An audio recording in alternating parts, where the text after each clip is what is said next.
the Red Arrows announcing that we've arrived. It's really great to have them back here. We're doing all the crowd favourites.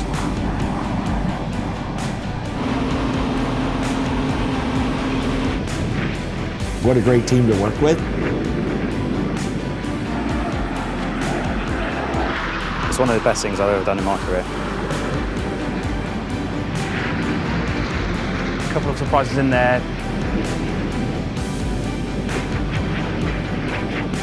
I think they're just in for a real treat the whole weekend long.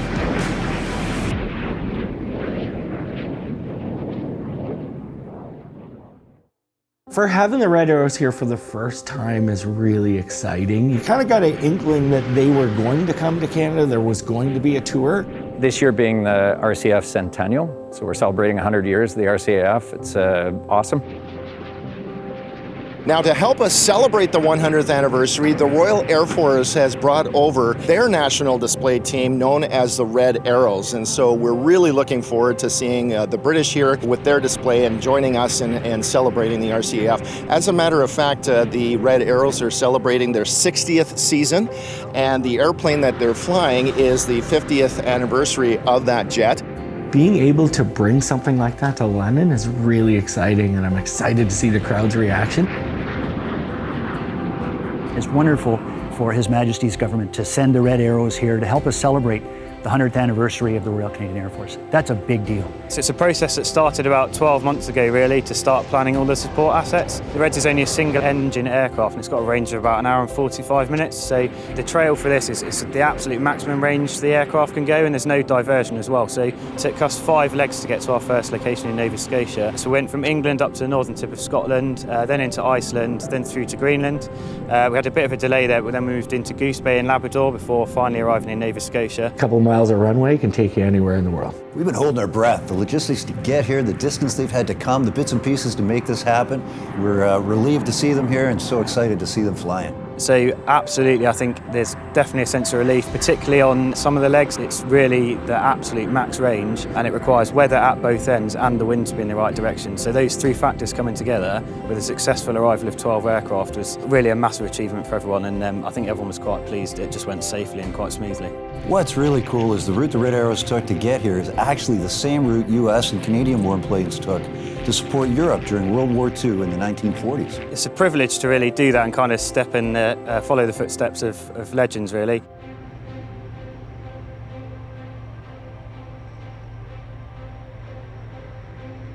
It's really great to have them back here in Canada to help us celebrate the 100th of the RCAF. I think they're just in for a real treat the whole weekend long. Across in Canada, though, supporting the Royal Canadian Air Force 100th anniversary. And for our show this weekend, you're going to see the famous red, white and blue of the Red Arrows representing the United Kingdom, and also the excellence of the Royal Air Force and the UK Armed Forces as well. When they arrived in our airspace, they put on an incredible display, which was just an incredible boost and a real treat for the volunteers setting up, getting ready for the air show.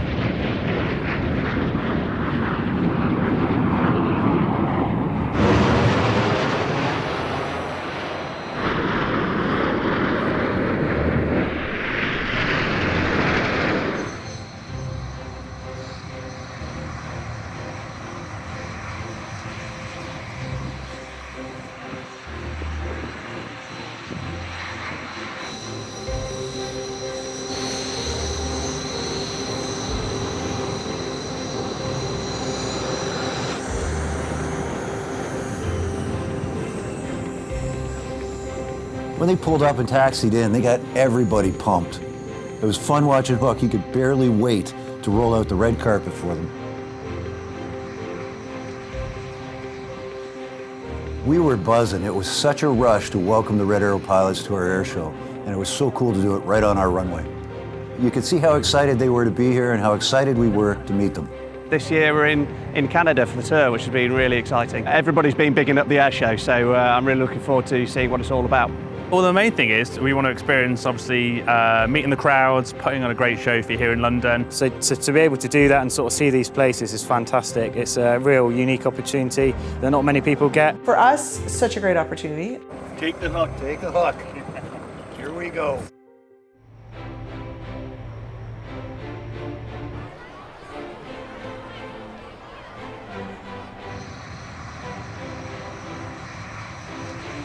It's going to be action-packed, lots of jet noise. So the show itself is around about 20 to 25 minutes. It depends what type of show we're doing. I think fans are going to lose their mind over all of it. This is a training jet, or originally it was. Since we've started flying it, we've obviously added the smoke stuff on. The pod on the bottom is unique to us, and all the smoke system as well, everything which produces the red, white and blue. As soon as the smoke comes on, it's almost like an automatic switch is in your head, and you're doing everything really without thinking about it. I really like the arrival, the diamond arrival. We arrive from behind the crowd, pull up into a loop, and it's kind of the Red Arrows announcing that we've arrived for the show.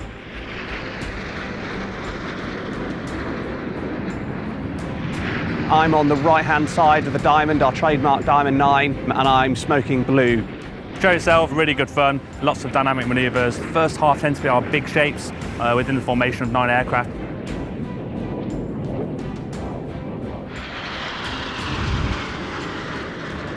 So you'll see lots of formation changes in the vertical, which is really cool. And pulling up. The Red Arrows, I mean, how they can do that so close with so much speed and energy going on. So I've been in the Royal Air Force since 2006, previously a Typhoon and Tornado pilot as well. It's a different style of flying to what we do, kind of on combat flying, but ultimately we are trying to just represent the Royal Air Force, and it's the kind of precision, the accuracy that we're kind of representing here for the Air Force and the UK.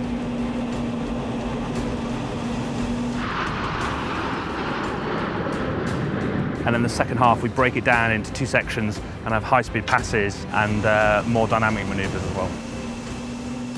Just so much power and speed, and that's really what sort of drives me about aviation.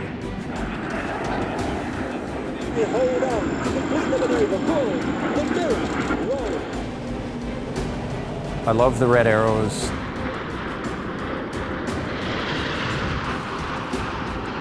The twilight shows are really great on Friday night. That's something that we don't do in the UK, so if we can take that back and do a bit of evening performance, that'd be fantastic. The sunlight really catches smoke really well.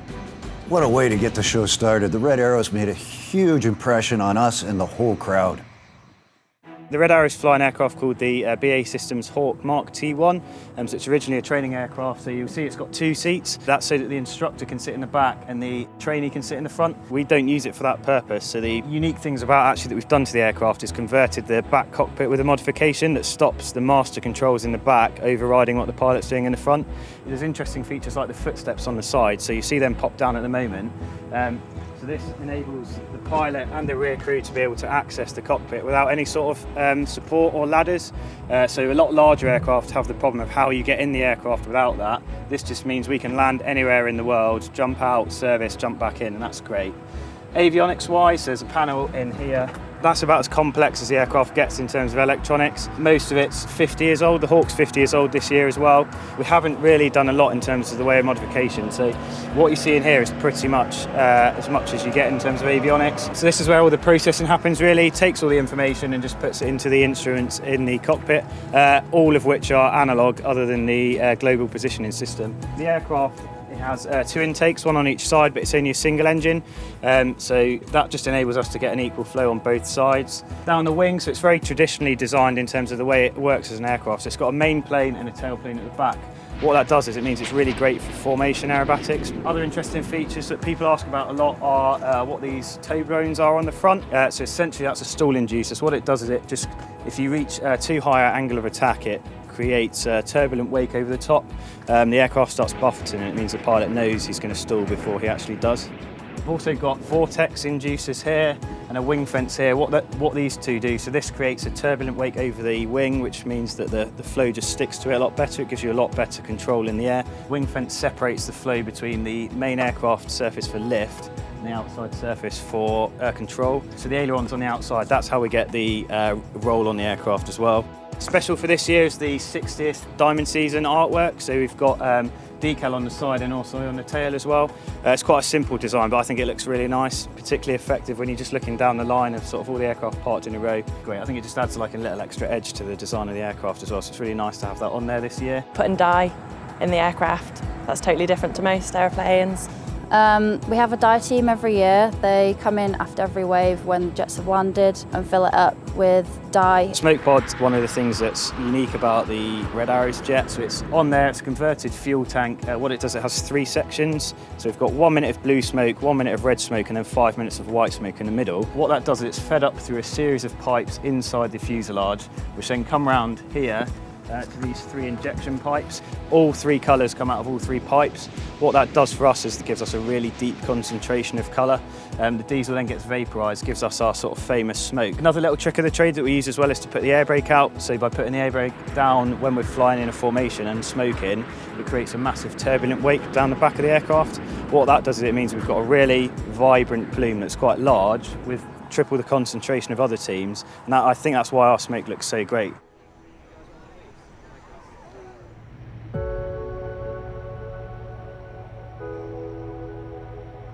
We also have what we refer to as the bubble, and we'll go into the bubble about half an hour before we start briefing, so we can forget about everything we've been doing and we can start thinking about the sortie. Kids these days will probably have a different analogy, but we call it cassette in, cassette out. So the PR cassette goes in, and then when it's time to fly, we put the flying cassette in and off we go. The weather looks good, so we should be able to put on our full show. That means we'll be able to put on all our looping and rolling manoeuvres. We're doing all the crowd favourites. So I'm down the back of the formation. I tend to have quite a few aircraft between myself and the boss. So all our flying, how we do it is we're always looking at the boss, the red one, and all the referencing is taken from him. And the idea then is it tries to stop kind of the wing, the formation bouncing around. So all your referencing is done from him to make sure that we can kind of give you those smooth shapes that you'll see in the sky.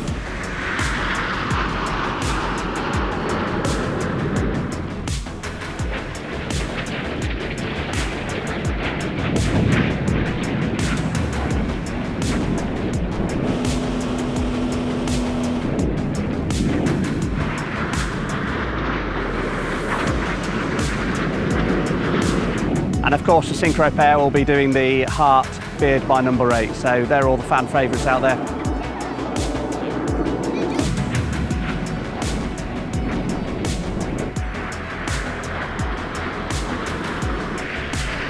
Synchro pass is always a massive crowd favourite as well. They've got a closing speed of about 1,200 kilometres an hour flying at each other.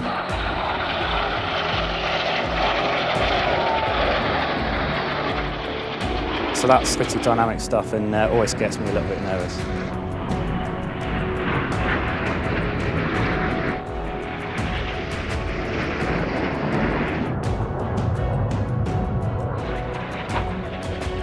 So I like a lot of the manoeuvres. Tornado's a favourite. Oh, it's definitely the Tornado. From a crowd perspective point of view, probably Tornado. Tornado, which is where Reds 8 and 9 with coloured smoke on roll around the rest of the formation down the line, so that always looks really good.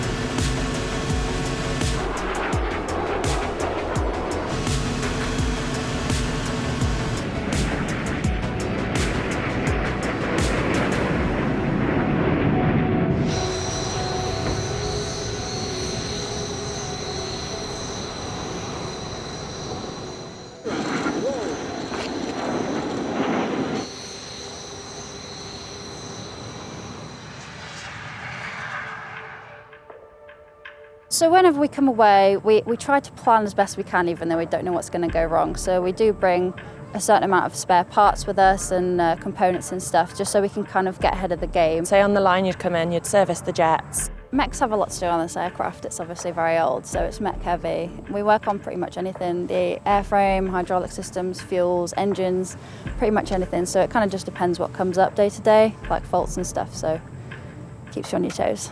We've got a team that serves the jets after they fly, so they might spot some kind of leaks or something that's gone wrong with the jet. That'll then get flagged, you'll run some sort of investigation, figure out what's wrong with it, and then, fingers crossed, we can get it fixed. Hoping that we've prepared well, but sometimes stuff comes up and you just have to roll with it, get stuff out and crack on with it. This is an old aircraft, you know, stuff always goes wrong when you really don't want it to. We haven't had the best availability, we've had quite a lot of engine problems. So there's been a hydraulic leak with the aircraft. So we noticed that there's fluid coming out from one of the panels, so it's a case of then that fault investigation starts. So we dropped down the panels so we could get a good look inside the engine where all the hydraulic pumps are, ran the engine up to sort of simulate it flying, get those pumps spinning, and then we can get a good look inside, and we found where the drip was coming from. It's now a case of getting it towed inside the hangar so that we can start work on rectifying the problem. These maintenance engineers are some of the best in the world. We have no worries that they're going to have this sorted out and they'll be ready for the flight line tomorrow.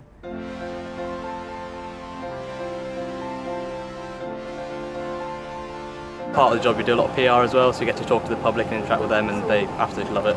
So it's quite a good perk of the job to be able to see stuff like that as well. We want to get out, we want to engage with the public, talk to them about what we're doing and why we're here and things like that. You can make your own Red Arrow. You've got our Union flag. Would you like to have a Red Arrows flag as well? So it's quite cool doing stuff like this, talking to people who aren't even English, and they have a massive respect for what goes on. And it's really cool to see that. Just meeting Canadian people and seeing the passion they have for this kind of stuff, it's really great. You do get time to enjoy the show, especially when it's nice weather.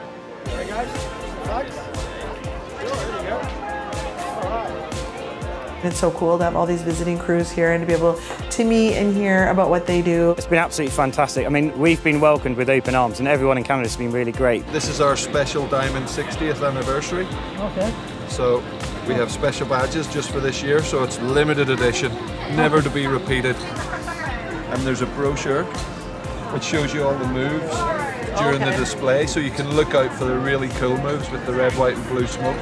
Loving it, it's really nice, really cool. Yeah, it's a really sort of friendly atmosphere around here, and really into the jets, which is nice.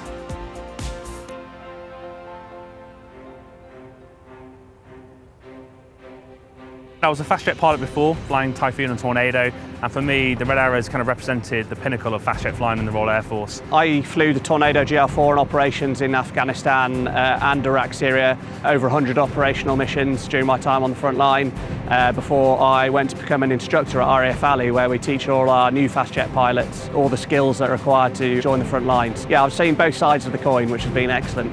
My job this year has been what's affectionately called uncleaned, so I'm the mentor for the new pilots. So we had 3 new pilots this year, so my job's to train them up in all our standard operating procedures, the way we go about business, and make sure they can be as effective as possible when they join in the team. I'd say the big things to any kind of aspiring pilot looking to join is continue to work hard. It'll take hard work and effort to get where you want to go, but also determination as well. So I didn't get in the Royal Air Force Red Arrows the first attempt. It was my second attempt when I got in. I was selected to join in 2022. It was my 5th time applying. So never give up when you want to do something is the lesson that I take from that. The big thing, and I always try and say to everyone, is that we're ultimately trained to fly these jets. We have a long workout, a long training period. We start the practice in about October time, and it's kind of a building block approach where we'll start with just part of a manoeuvre, and then we'll work that up and continue to do it. And we can do that maybe 3 times a day, 5 days a week, just that same manoeuvre until we get it to a standard that we want. Then we'll maybe do another manoeuvre. Once we're kind of content with all those, we'll start to put them together and kind of build the show together. You know, knowing the anniversary of the Canadian Forces and how important that was, it was really great for them to work with us. Honestly, coming out here and just seeing everyone's reactions to the air show and stuff, it's such a great thing to be a part of. It's so nice. You get to meet new people and everyone just gets closer. It's lovely.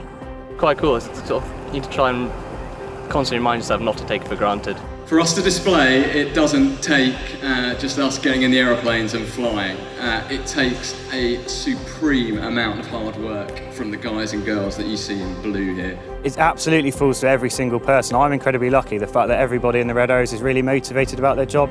Everyone's really passionate about aviation, passionate about representing the Royal Air Force and the United Kingdom. What's great is the fact the team's so diverse as well. So we've got 13 different roles of people in the blues, and that's really unique to the Royal Air Force Red Arrows. So that, it kind of drives it really. Everyone pulls together, everyone knows their job and they do that, and by everyone working hard, it kind of motivates everyone else to do the same as well.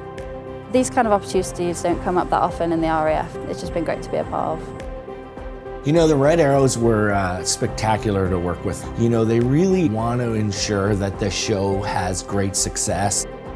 One of the ways to celebrate the success and their attendance and being in Ontario is working with them to do things that are special, to do things that are, you know, unique. A couple of surprises in there to commemorate the Canadian Air Force 100th anniversary. Royal Canadian Air Force. You can hear the hot trainer jets of the Red Arrows spooling up, and in just a few moments they are going to commence their takeoff roll from the left. The snowbirds, the Red Arrows, are always awesome to see in the air.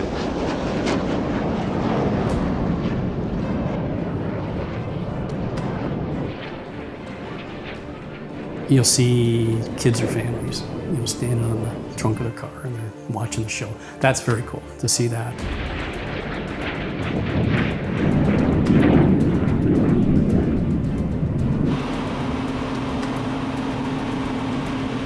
People often think that the things we're doing are incredible, ridiculous. To me, it's kind of become normal. This is my normal day-to-day life. And so this is my comfort zone. This is what I'm trained to do.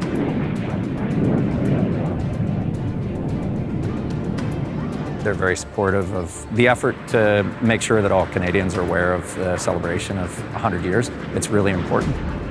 You see the public's reaction when they announce that the Red Arrows are coming over, and everyone kind of turns and looks, and you see the looks on their faces when they're like, oh my gosh, that's amazing. I just love seeing that.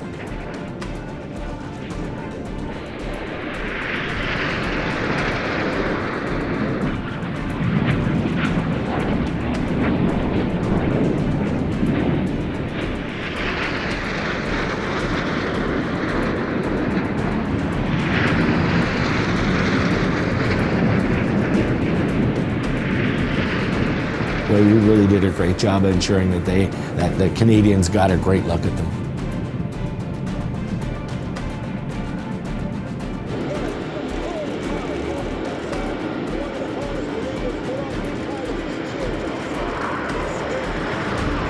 It's an opportunity not just to represent the Royal Air Force, but also the United Kingdom as well, and get to come to places like this and meet lots of different people as well. Being here, supporting the 100th anniversary of the Royal Canadian Air Force, as well as the Red Arrows that are here. Aviation has been with me my whole life, my grandparents as well, and it's carried on to me.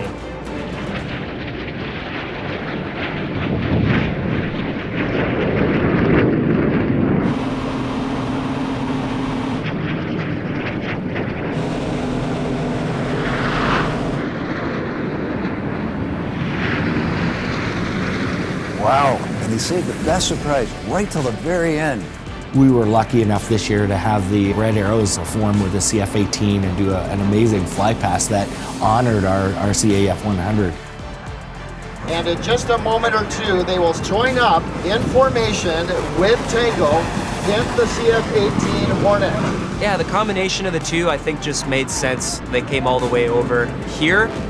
We flew with them as well on their home soil, so we just figured it made sense to do it here as well. It will be one single fly pass that we're calling the Commonwealth Pass. This fly pass will be a symbol of our long-standing partnership in both wartime and peace, and a commemoration of the 100th anniversary of the Royal Canadian Air Force. An amazing tribute to not only their aircraft, their team, and the Canadian forces. Yeah, it's quite gratifying when you do it well. Just be able to be part of a massive celebration of 100 years of the Royal Canadian Air Force and 60 years of the Red Arrows at the same time has just been absolutely brilliant, to be honest. It's one of the best things I've ever done in my career. Pretty exciting stuff. Again, what a great team to work with. Collectively, we are incredibly proud of the show that they put on at our airport. Most definitely a world-class show, so very proud of that.